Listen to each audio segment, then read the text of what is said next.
welcome back to Tight Sports, Tide fans. I'm trying to leave the eras and the ills of the past in the past because this weekend was, it was rough. But I want to do something different this week.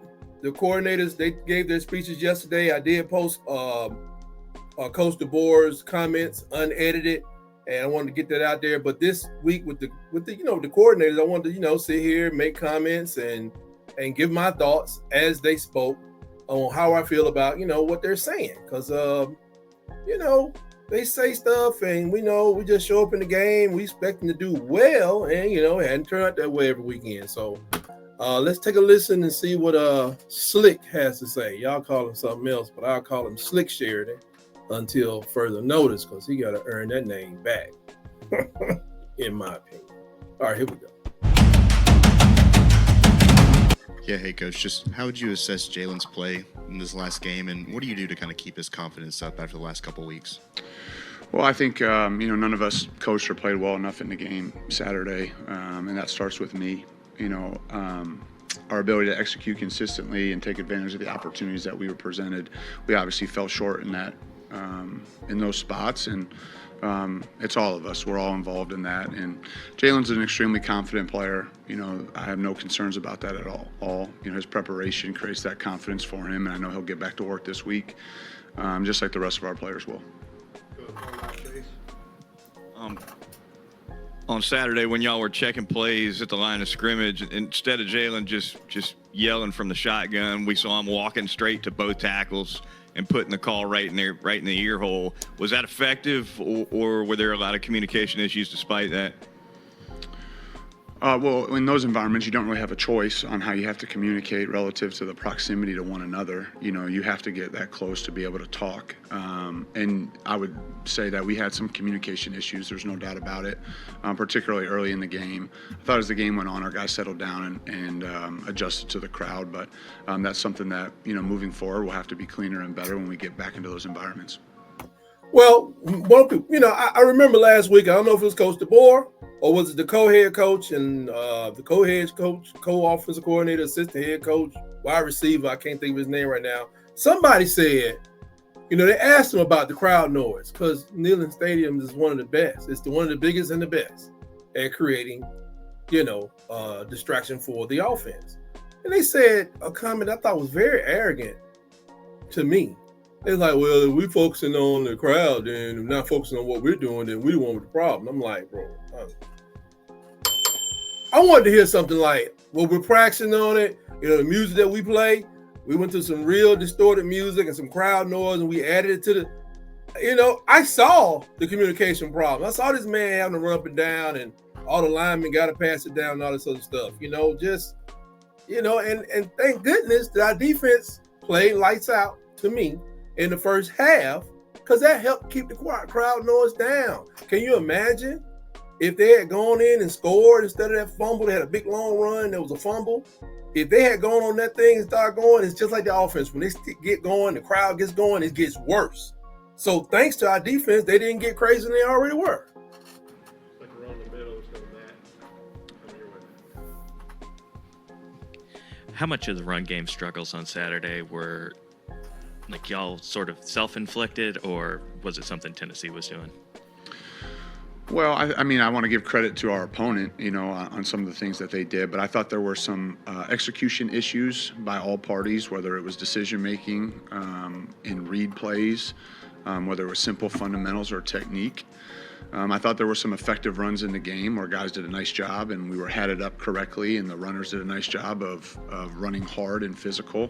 But it wasn't consistent enough, and certainly that starts with me, and our ability to put them in the best positions to be successful and ask them to do the things that they can do well. And there's lots of those things, and we just got to make sure that we tighten that up and do better, because I do think this is a group that can run the ball effectively, and we got to make sure that we improve in that area and give them enough shots at it to show what they're capable of. And so we're looking at that first as a staff.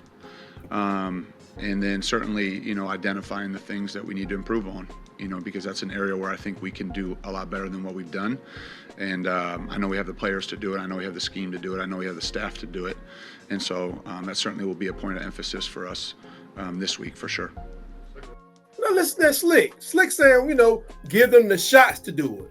We got the players, the personnel, the mouthpiece, the helmets, the knee pads, the cleats. We got the opportunity.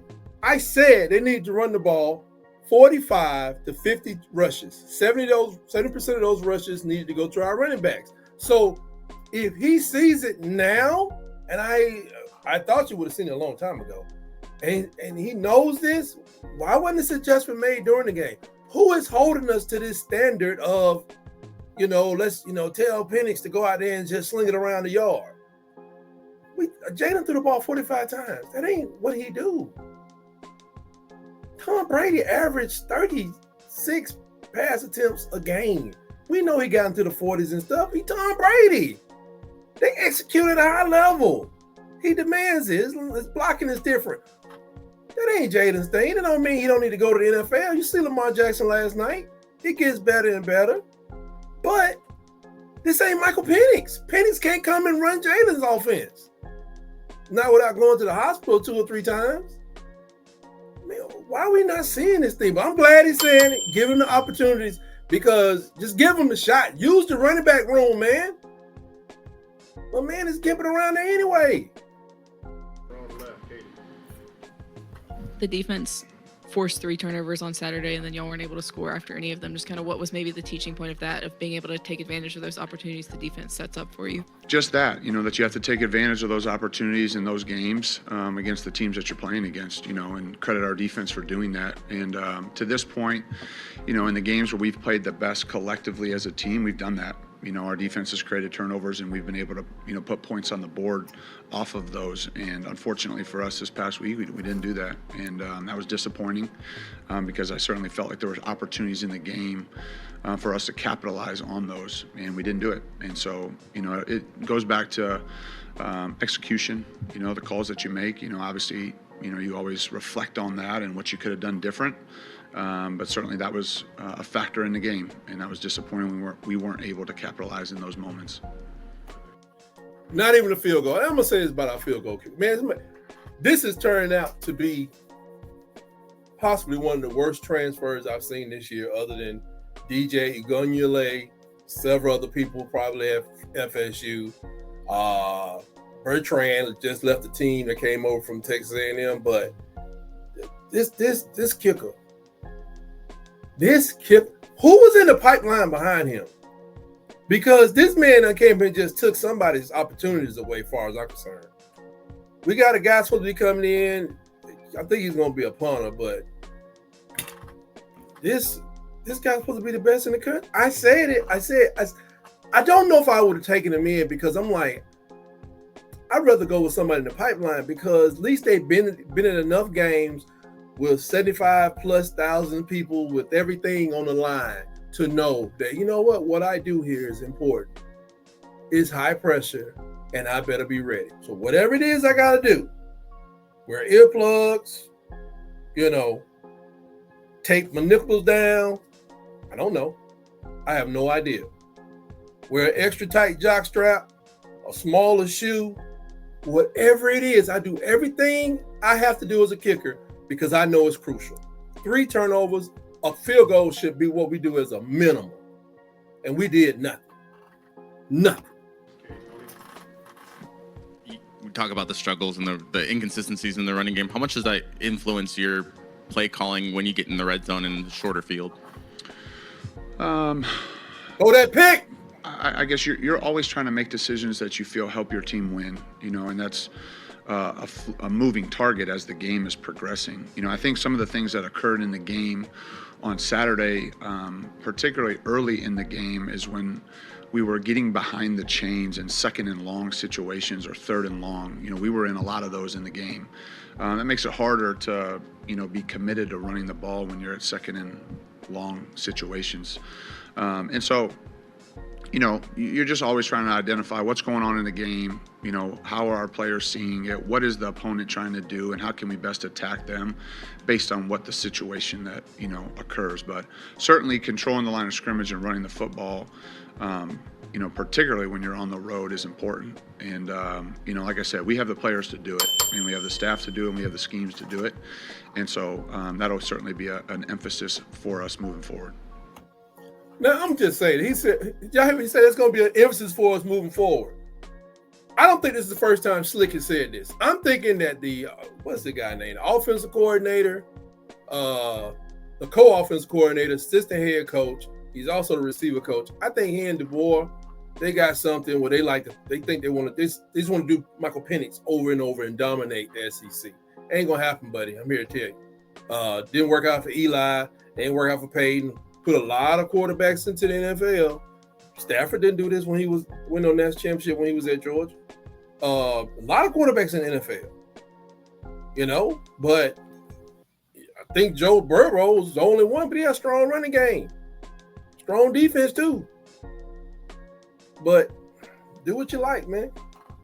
He said, Joe Burrow had the best. I think what Joe Burrow pulled off would have been what Bryce would have pulled off if he hadn't lost his two receivers. But it's always predicated on just execution, and it's some very key cogs in the wheel. Like, we lost two receivers, and you lose a lineman or a running back, you got more backups that may be able to fill in the void, or you run more to the right side than you do to the left, and vice versa. When you lose like two receivers, LSU, they tackle, quarterback, two receivers, all went in the same draft. I think all of them was in the first round almost. But I'm glad to hear he said it. But it seems like this ain't the first time Slick has said this. This cannot be the first time that Slick has said this to somebody. So somebody pulling our legs. Somebody pulling a leg around here, because this is not. He just sounds to me. This ain't the first time I make this. We need to control the run. Establish the run game, especially on the road. Especially on the road, even at home, but especially on the road. Because it's hard to hear on the road, man. When you got to check out of this and check to a run play or check to another shorter pass or longer pass, it's hard to communicate that. Whereas when I teach people to make me a hole in such and such gap, I may change the side by a hand signal. Go this way instead of that way. But anyway. Being on the left side front row, Colin.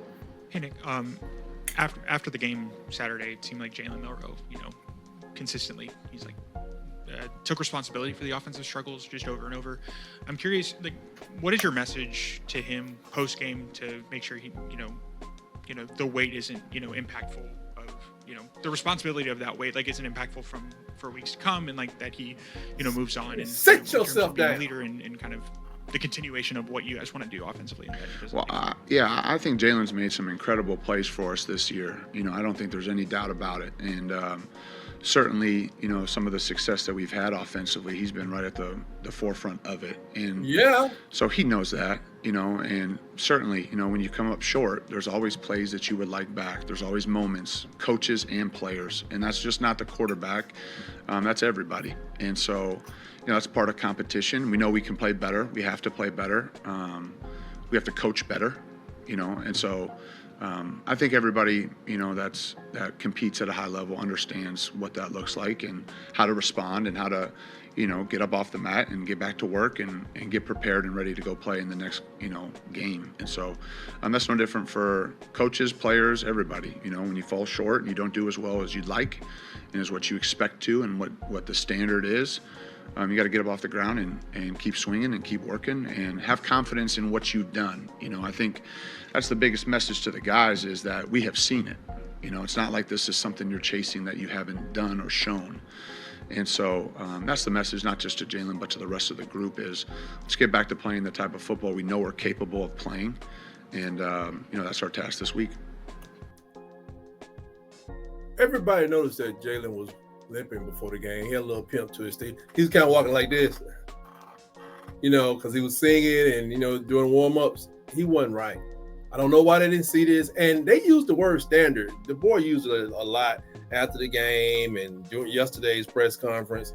I don't know what standard. I can't say stop using the word standard, but I don't know what standard they're talking about. Like he said, we seen this. You talking about the stuff we saw against Wisconsin? Don't nobody care about that. We have been on the ropes for a minute. One more shot, it's knockout time.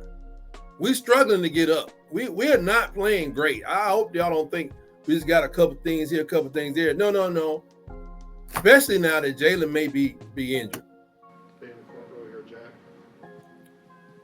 Hey, Nick, Coach Kane obviously has a lot of familiarity with Hey, Corey Nick. Batoon over at Missouri. Has he kind of talked with you about what they can do and just what have you noticed in general from their defense on film? Yeah, certainly, any type of crossover experiences or relationships that you have amongst staff, you always have questions. I would say what great coaches and Coach Batoon is the same is, you try to adjust what you do based on the personnel that you have. And so there's always core fundamentals and principles that, both Kane and Coach, Batoon share, but each group's a little bit different. Each year is a little bit different. And, I think the way that they play, I think the effort, the toughness, the physicality, the disruption of the football, I think those are the things that you see aside from maybe some similarities schematically, because I think great coaches, like the ones we're going against this week, they just adjust to who they have and what their players do best. And so year to year, that may look different, but I think the style of play and how they play, those are the things that show up, both with, Coach Womack and Coach Batoon. Look, man, he said it. Most coaches adjust to what you do based on the personnel. Coach DeBoer said something like, Tennessee, they start with the run. He said something similar about Vanderbilt, leading me to believe that we're supposed to start with the pass plays. Now, here we go, adjusting to what you do based on the personnel. Do we think Michael Penix plays on this team? And if we do, we better get better blocking because we take too many sacks. And I don't think old Penix is going to hold up back there. Man, Penix ain't on this team. And I'm glad he's saying it. He's saying most people doing what they do based on the personnel. But they tell me I gotta run this thing wide open like we still in Washington. That's what it sounds like to me. It's like there's a rat in the room, and I just can't put my hand on who it is. I'm thinking it ain't Slick. It don't seem to be Slick. Who is it? Time for 3 more questions, starting on the back row on the left. Moving forward, how do you plan to incorporate veteran receivers like Kendrick Law and Kobe Prentice when playing seasoned defenses? Well, we're always looking at utilizing all of the personnel that we have and how we can best put our players in a position to be successful. That's for every position, who can give us the best chance to win, who practices the best. I think both those guys are really talented players, and I know they're going to have big moments for us here down the stretch. And so, I think not just those two in particular, but all the guys. We need everybody, to continue to progress, continue to learn, continue to grow, so that we can utilize them all, here down the stretch. The man is 17 years old. He's great. After a while, Tennessee just started doubling him. But we still throwing the ball to him. He had 20 targets. 20 targets to somebody who's 6 feet tall, 17, doesn't really know how to run the greatest routes that he's going to run one day, and he doesn't know how to use his body weight or doesn't understand how to draw penalties on a college basis. Y'all saw Jeremy Bernard going across, doing all this other stuff. Like I said, Prentice and Law, they all over the place. I think when somebody got dinged up again, they were there. I mean, if you're going to throw the ball, you got to kind of mix it up. 45 pass plays, 20 of them to one person. The least experienced person on the team. I know he's a playmaker, but you got to spread that thing around. Plus, we had tight ends running open. That, they always talking about the explosives. They don't believe in grinding the ball down. DeBoer doesn't believe in it. He says it's too hard to stack plays and go all the way down the field. I don't give a. It's the SEC. It's always hard. It's going to be hard against Missouri. It's going to be hard against Oklahoma. It's going to be definitely hard down in Death Valley against LSU, and it's going to definitely be hard in the Iron Bowl. Get used to it. Well, go ahead and put your resume out there, bro. Put your resume out. That's what we do. On Jalen's 4th down sneak towards the end of the first half, the TV broadcast showed Ryan and Jeremy pretending to shoot a basketball on the outside of the field. Is that part of the design of the play or just something spontaneous? You're being trifling. Yeah, you're talking about the quarterback sneak. Yeah, there's nothing on the field that we're not coaching. So that's how I answer that. I don't think he has the foggiest clue what this man's talking about. If you remember it, when Jalen did the quarterback sneak to throw them off, I guess it threw the DBs off at least to keep them occupied. You could have really kept them occupied by running some crossing routes or running this way, make them think it's, keep those DBs occupied. That's the job.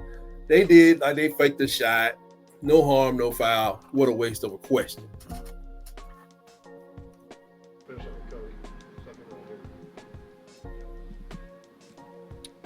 The last few weeks, Milroe's been hasn't been nearly as effective as a runner. I know you've talked about execution, but what have opposing defenses kind of done to limit his effectiveness in that way? I think that, there were some effective runs. There's obviously some read elements of some of those runs, where we need to make sure we make the right reads all the time. I think the negative yardage plays and going backwards, that's really what's hurt us, as far as the production in that standpoint. And some of that has been in the past game. And so just eliminating those, I think, will help us obviously stay ahead of the change, give more at-bats as far as just opportunities for that. And you're trying to find new ways and creative ways for all your players. Obviously you get this far into the season, there's certain things that you have tendencies on, there's certain schemes or sets that you've run plays at before, and you're trying to counter that with other types of schemes. So, I think we got to eliminate the negative plays. We got to, that would be the biggest thing that I would say is, when we have negative yardage plays, it's hard for anybody to overcome that. And so that certainly skews some of the stats that way. And that's what we'll be focusing on. Well, I'm glad he'll be focusing on that, because I'm going to be focusing on getting us to a point where I want them to really focus on getting to a point where we establish a run. I know they like running this little formation with one back in the back, and where, they move the tight end around. They do blocking. They do in tackle. They do a lot of stuff. They pull guards and all that stuff, but they try to run sideways when you don't have to. It's like I said, Andre the Giant, unless he knows something about how Danny DeVito's rolling, if Andre the Giant, rest in peace, if he was still alive, if he had a vendetta that he wanted to settle with fisticuffs with Danny DeVito, he's not going to sneak up on him. There's no need for him to sneak up on him. Why he going to be laying in the bushes, getting all scratched up, getting bit by ants and stuff with his Danny DeVito? 500 pounds. What is he, 7 foot? What was he, 7'9"? We're a beast in this game. There's no need to sneak up on anybody. Just go out there and get it done. And that's all I got for this coordinator press conference as we get ready for Missouri. I'll post this soon, and look out for the next one. Please like and subscribe to the channel. And always remember, roll, tide, roll.